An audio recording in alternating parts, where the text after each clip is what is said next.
Okay, welcome to my channel, Caterpillar Junhank. Sharing is caring. So, regarding about this video, I just wanted to share to everyone that this wiring harness of our machine, it is a Vogele Aspalt Paver.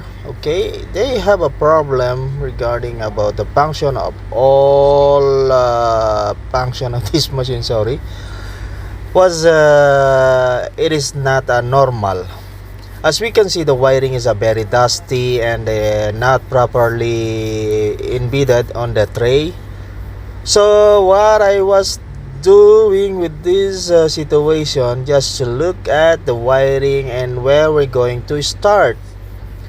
So as we can see, my video is rotating and figuring it out to everyone and show to everyone we're going to start. But in this situation, well, this machine have a shop manual or book for electrical troubleshooting and mechanical troubleshooting. I have a Mirinda.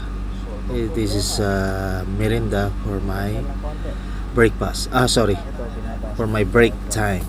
So this is the book that I'm using to identify the exact line of the wiring, to find it out where the exact location and connection.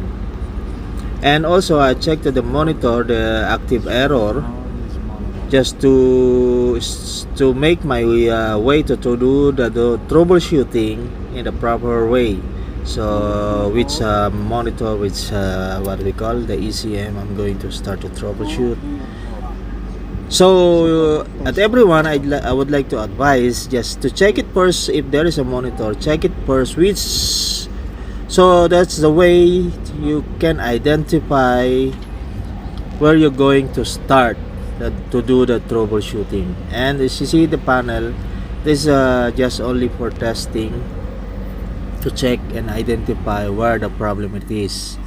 And this is the sample of testing.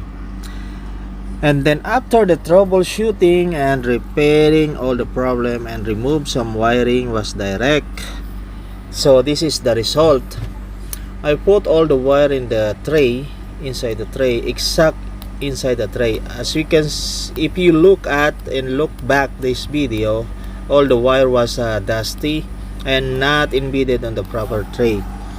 And I put cable tie all the hanging wires to make it sure while the vibration is there, so the wire will not shaking. So sometimes that's the main reason of the loose connection and wire damage. So this is the extra computer, and that the other computer, they have a 3-4 computers attached for the function of this machine. So that's it. So at this video, just only share for everyone, just to be like, what I mean is, you have to become patient to identify, to find it out the trouble. And you see that the result of the troubleshooting was properly done, and the wiring is net now. And thank you for watching.